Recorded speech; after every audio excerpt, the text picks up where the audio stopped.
AITA. My cousin moved into our house and my parents expect me to act like her servant.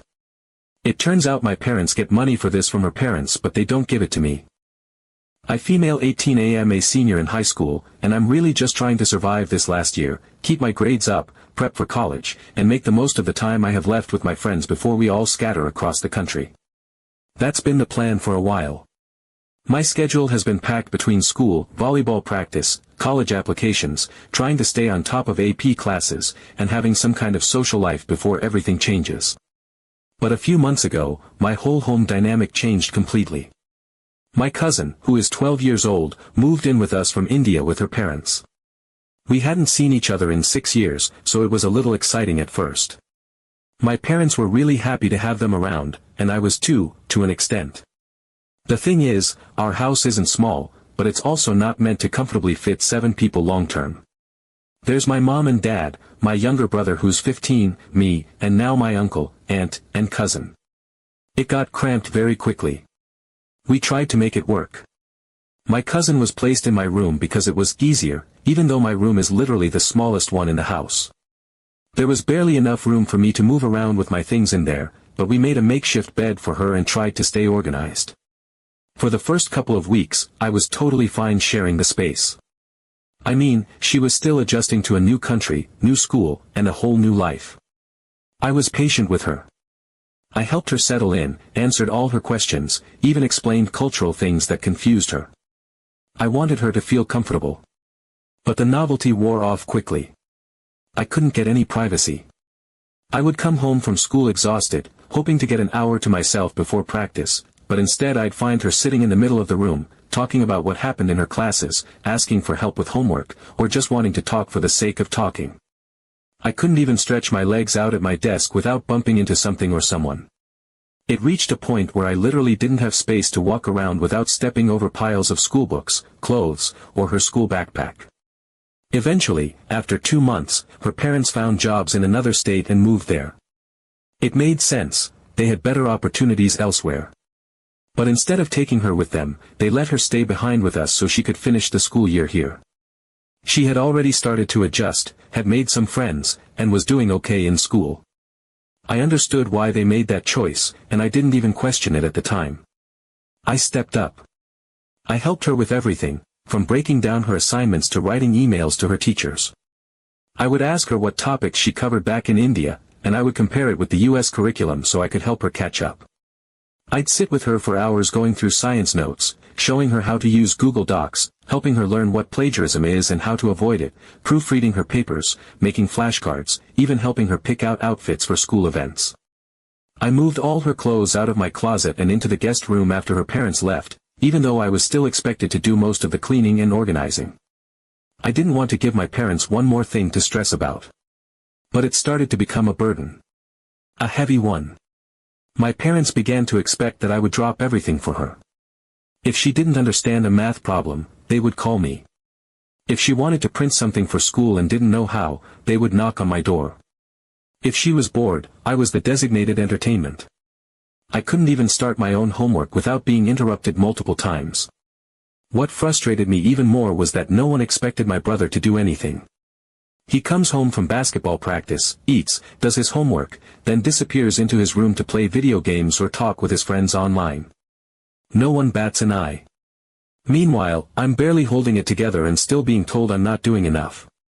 And I don't mean to sound bitter, but there's a certain assumption that just because I'm the older girl in the house, it's my job to be nurturing and helpful and endlessly available. But I am also a student. A teenager. A person with my own life, plans, and limits. Eventually, I started distancing myself. I was burnt out from the emotional labor. I stopped going out of my way to ask her how school was. I began locking my door more often, especially when I needed to study or just sit in silence. I started putting my earbuds in so I wouldn't have to answer every, "Can you help me with this?" or "What does this mean?" or "Do you want to play Uno?" I began leaving for volleyball practice earlier and spending more time with my friends after school. I told my parents I had college applications to work on, which was true, but it also gave me an excuse to not be around all the time. And honestly, I needed that space for myself. Here's the thing that no one seems to notice: my cousin doesn't even try that hard to talk to me anymore. She stays in the guest room with the door closed, watching shows on her iPad or calling her friends and parents. She's not sitting outside my room crying for attention. She seems perfectly fine being on her own. But somehow, in my parents' eyes, I am being cold and antisocial. They pulled me aside last week and told me I was making her feel excluded. That I don't treat her kindly enough. That I used to care, and now I barely make eye contact with her. They think I'm being selfish. But I don't think they understand how exhausting it is to be the emotional anchor for someone when you're not even doing okay yourself. I never signed up to be a substitute parent. I never agreed to give up all my free time to tutor and entertain a 12-year-old. I did all of that because I wanted to help her adjust. I gave so much of my time and energy for months, and now that I'm stepping back for the sake of my own well-being, I'm being told I'm in the wrong. I'm tired of being the only one expected to carry this weight. My brother gets to live his life without being guilted for it. I miss just being able to sit in my room in peace. I miss talking to my friends without watching the clock. I miss not feeling guilty for wanting time for myself. And it's not even like I hate my cousin. I don't. I care about her. I want her to be happy and to do well in school. I just don't think that should come at the expense of my own sanity. I've done more than enough. I just want to spend the last year of high school making memories I'll actually enjoy, not hiding in my room pretending I'm busy so I won't be dragged into another hour-long session of, "Can you quiz me on these flashcards again?" I'm not trying to be mean.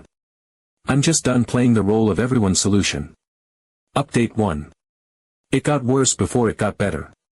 Once my cousin fully settled into her routine and her parents were completely out of the picture, living their new lives in another state, I somehow became the replacement adult. The expectations shifted so quietly, it almost felt like I imagined them at first. But then the comments started. Not direct confrontations, just little remarks designed to make me feel guilty without actually saying anything outright. If I came home after school and went straight to my room, I would hear my mom say, "Some people forget what family means once they get busy with their own lives," loud enough for me to hear through the hallway. If I left on a Saturday to hang out with my friends or grab dinner with my teammates after practice, my dad would let out this exaggerated sigh and say something like, "Must be nice to have so much free time while others are struggling." It was never said to me. Always around me. Always just loud enough to sting. At first, I tried not to let it get to me. I told myself I deserved to spend time with friends. I reminded myself that I had already done so much. But the thing about guilt is that it doesn't just hit you once and go away. It creeps in slowly and makes you second-guess every choice. I'd be sitting at lunch with my friends and randomly remember the sound of my dad's disappointed sigh. I'd cancel plans last minute because I'd feel too guilty walking out the door while my cousin stayed home. And when I did go out, I couldn't enjoy myself fully because I felt like I was being watched even from a distance. The guilt-tripping worked, for a while. I started spending more time at home again, even when I didn't want to. I helped with assignments I didn't understand myself, like 6th grade science projects that somehow took up half the kitchen table and involved 5 different poster boards. I sat through long, winding conversations about middle school drama and tried to pretend I wasn't counting the minutes until I could escape.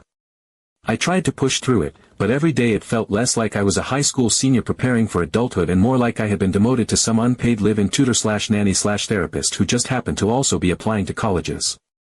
The toll it took on me started small, missed deadlines here and there, a drop from an A to a B in one of my classes, a few late nights spent doing homework I should have finished hours earlier.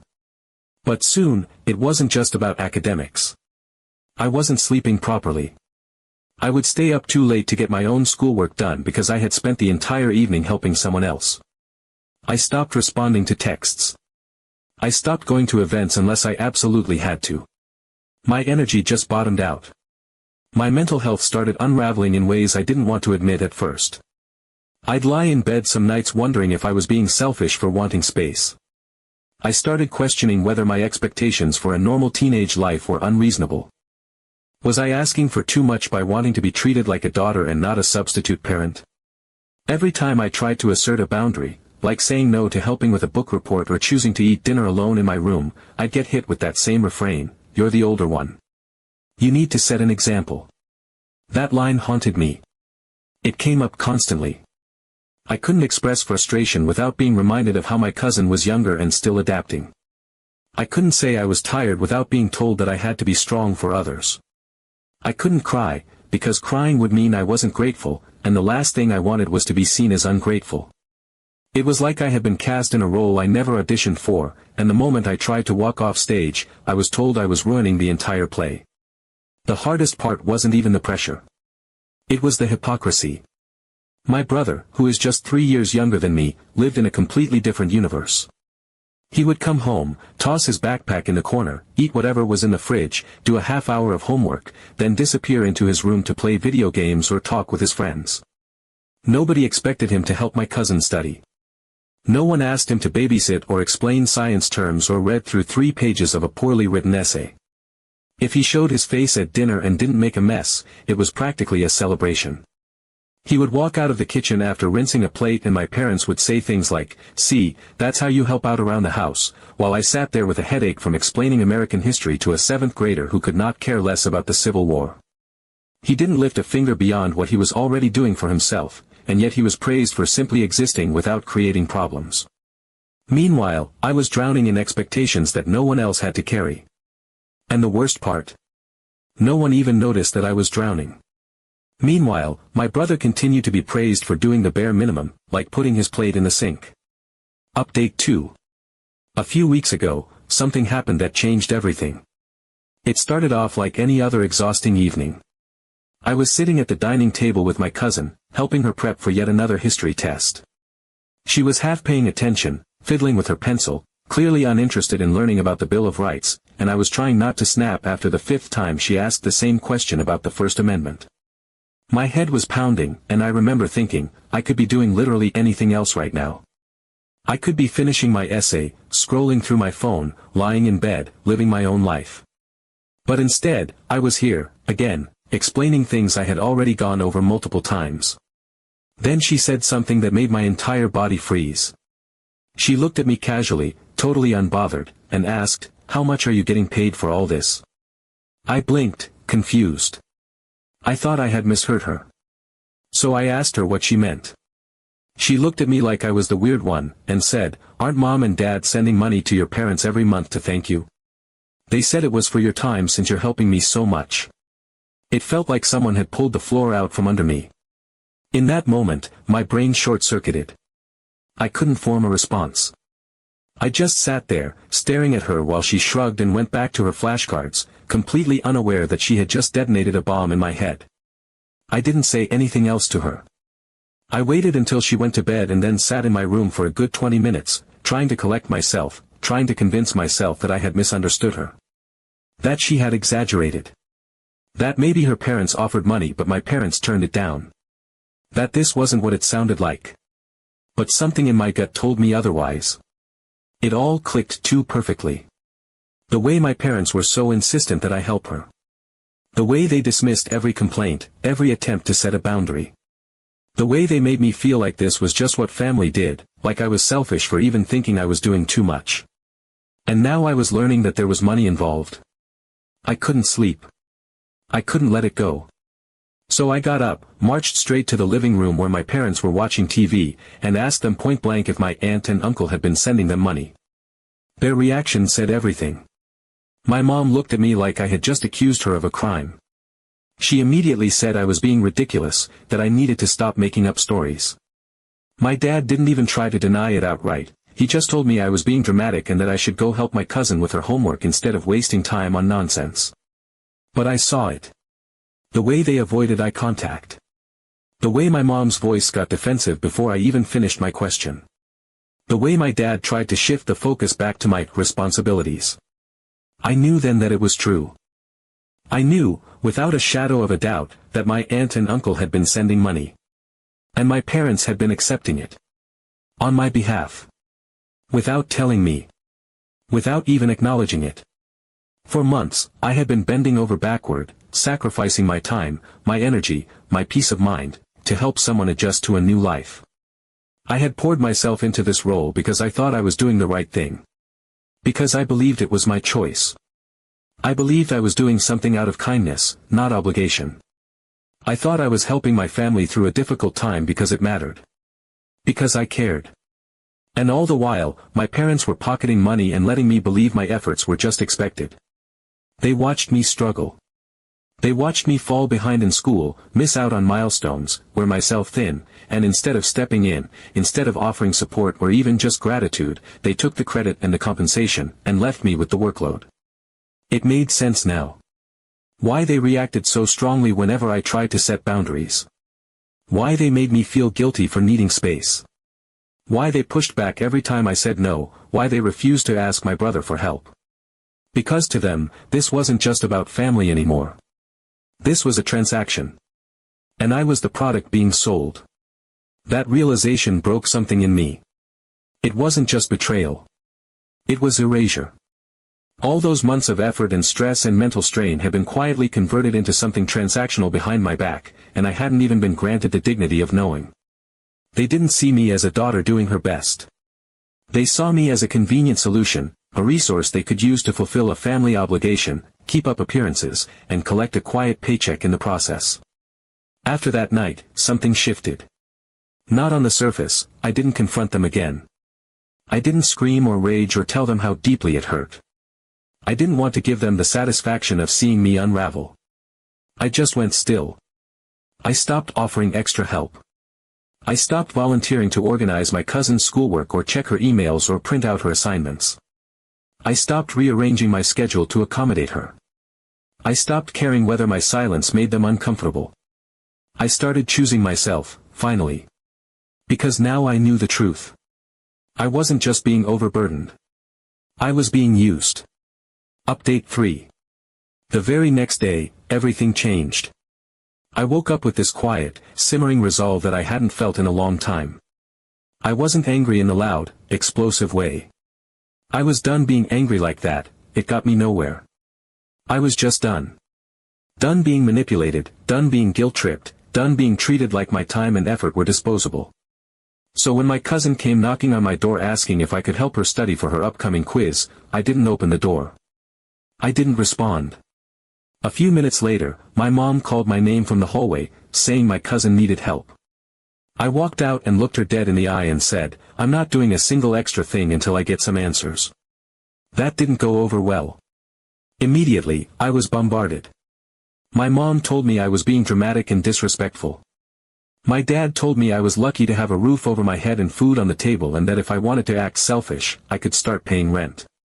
They threatened to take away my phone, my car privileges, even said they'd call up the school to reduce my extracurriculars if I was going to act too busy to help at home. It was every classic move in the parental guilt trip playbook, and I had seen them all before. But this time, it didn't shake me. I stood there and calmly said that I knew they were getting money from my aunt and uncle. That I had heard it from my cousin's own mouth. That I wasn't asking for charity, I was asking for what I had earned. I said that if they were going to turn me into a full-time caregiver/tutor and get paid behind my back, then I was going to start acting like a paid worker, too. And no paid worker does everything for free while being treated like a moody teenager who just needs to grow up and help out. They didn't admit anything right away. At first, it was just denial, layered with fake confusion and the usual, "How could you think that of us," routine. But I didn't back down. I stopped doing everything. I didn't help with homework. I didn't sit through another history review. I didn't make sure my cousin had lunch prepped or remind her when to log in for assignments. When she forgot her math book at school, I didn't jump in to fix it. When she asked me to quiz her, I said no. My parents tried to ignore it at first. Then they got frustrated. Then the silent treatment started, days of tight-lipped meals, closed doors, cold stares. My mom would make pointed comments about selfishness. My dad kept bringing up how some people in this house think they're above family responsibilities. And then, just for a cherry on top, my brother decided to chime in. He told me I was overreacting. That I was making things worse for everyone. That it wasn't that big a deal and that I should just get over it. I didn't even let him finish. I told him flat out that he had no idea what it felt like to be expected to give up every ounce of your energy for someone else while everyone around you clapped for you in silence and walked away the moment it got hard. I told him until he was the one sitting up for 3 hours explaining decimal conversions to someone who didn't want to learn them, he could sit down and stay quiet. Eventually, after the house felt like a bomb shelter for a week, my parents caved. They admitted it. Not with any real shame, of course, but with that tight-lipped, "Fine, since you're making such a big deal out of it," tone. They told me that yes, my aunt and uncle were sending some money each month to help with extra expenses. That part of it was meant to cover the additional cost of food, utilities, school supplies, things like that. But they also said it was intended as a thank you. A token of appreciation for how much I was helping. But instead of telling me, instead of giving me any agency in the matter, they had quietly accepted the money, used it, and left me out of the loop. That was the moment something in me fully snapped. Not in anger, but in certainty. I told them, calmly, clearly, that if they wanted me to keep helping, I was going to be paid. I wasn't doing this out of resentment. I wasn't saying I didn't care about my cousin. I just wasn't willing to be used anymore. If they had turned this into a job without telling me, then they were going to treat it like one. I said that if they were okay accepting money for my labor, then they could go ahead and compensate me for it, too. After some muttering and complaining and a bit more tension, we came to an agreement. Now, I get a set amount from what my aunt and uncle send each month. It's not a fortune. It's not enough to change my life or pay for college. But it's enough that I don't feel invisible. It's enough to make the time I put in feel valued. It's enough to remind me that my energy matters. I still help my cousin. I still sit with her and go over lessons. I help her write papers, review vocabulary, prepare for tests. But I do it on my terms. I schedule the sessions around my own workload. If I need a night off, I take it without guilt. If I have plans, they stay. I am no longer guilted into sacrificing my time, and if anyone tries, I remind them that this is no longer a one-sided arrangement.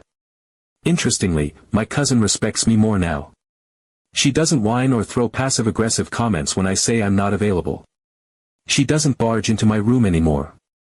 She asks before entering. She says thank you more often. She understands the boundary because I finally drew one with ink instead of pencil. And to anyone who thinks families should help each other no matter what, without expecting anything in return, I agree, to a point. But if your family is already being paid for your help, and they're keeping you in the dark while pushing all the responsibility onto your shoulders, then yeah. You deserve to get what's yours.